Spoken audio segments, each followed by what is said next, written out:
Hello guys, very very good morning. সবাই কেমন আছো? আশা করি সবাই ভালো আছে এবং সুস্থ আছে। তো অভিজ্ঞতার ব্লগসে তোমাদের অনেক অনেক স্বাগত, অনেক ভালোবাসা দিয়ে আরেকটা নতুন ব্লগ নিয়ে চলে এলাম গো।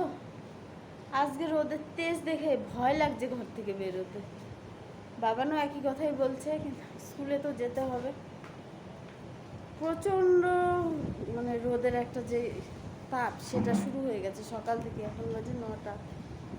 তো চলো, রান্না বসেছি। রান্না এখনও কমপ্লিট হয়নি। ব্রাবানকে ব্রাশটা দিয়ে দিলাম, অনেকক্ষণ থেকে ডাকছি, উঠলো এখন। আজকে পড়া নাই তো, একটু লেট। কচু শাকটা বসিয়েছি। ও মা পড়ে যাচ্ছে গো।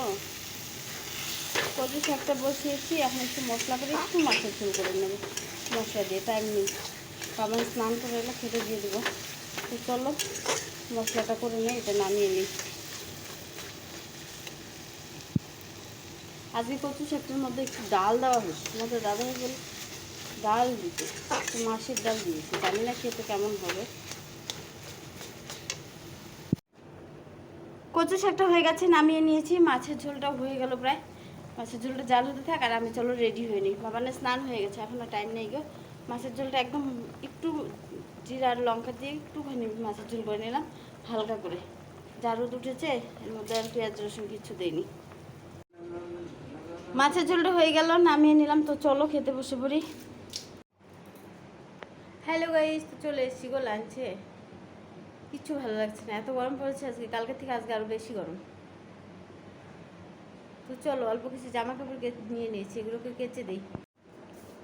নিয়ে নিয়েছি, ভিজিয়ে কেচে স্নান করে আসি। তারপর পুজো দেবো, ভাত খাবো। বাসনগুলো আমার মাজতে হয়নি, তোমার দাদাভাই আমার একটু পরে এলো, এসেও বাসনগুলো মেজে নিলাম। এখন জামা কাপড়গুলো কাচতে চলে যাই, চলো। হ্যালো গাইস, কি বলবো, কোনো বলার ভাষা পাচ্ছি না গরমে।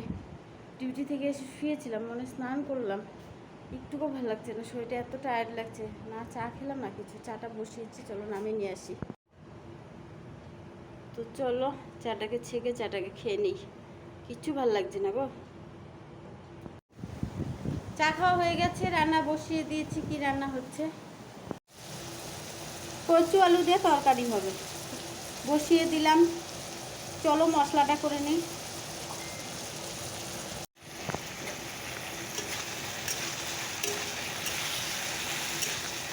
গরমে একটু খাবো।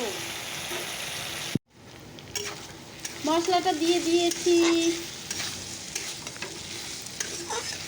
কচুর তরকারিটা খেতে কিন্তু ভালো লাগে। একটু পেঁয়াজ, একটু রসুন বাটা দিয়েছি।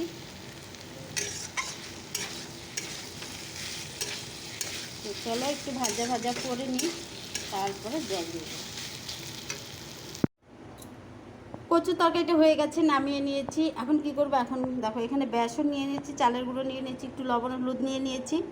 এখানে দেখো কচু কেটে নিয়েছি, একটু লবণ দিয়ে দিয়েছি। এটাকে এখন মাখিয়ে নেব, হালকা লবণ দিয়ে একটু মাখিয়ে নিই কচুটাকে।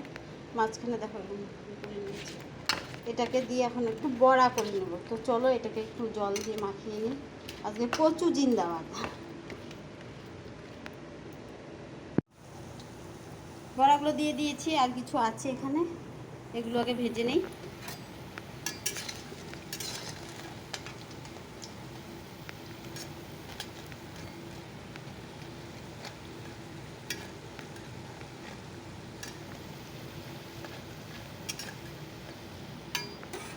তো চলো এইভাবে বড়াগুলোকে ভেজে নিই।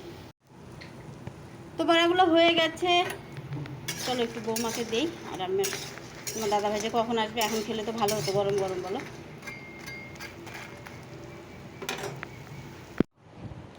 হ্যালো ফ্রেন্ডস, তো এলবিটার করা শেষ হয়ে গেলে এখন পায়েসের বাতি হাতে নিয়েছে। দেখো বাবান খেয়ে রেখেছিল আমার জন্য। তো আজকে তো দেবার বার্থডে ছিল, তো বৌমা পায়েস দিয়ে গেল, খাওয়া হয়নি। বলো, ঘুমানোর আগে মিষ্টি মুখটা করে তারপরে ঘুমোই। তো চলো, তোমাদের দাদাভাইকে একটু দিই, আমি একটু খাই, খেয়ে দিয়ে ঘুমিয়ে পড়ি। তো আজকে ব্লগটা এখানেই শেষ করবো। সবাই ভালো থেকো, সুস্থ থেকো, সাবধানে থেকো। কালকে আরেকটু নতুন ব্লগ নিয়ে সবার সাথে দেখা হচ্ছে। Good night, tata. সবাইকে অনেক অনেক ভালোবাসা, সবাই ভালো থেকো, বাই।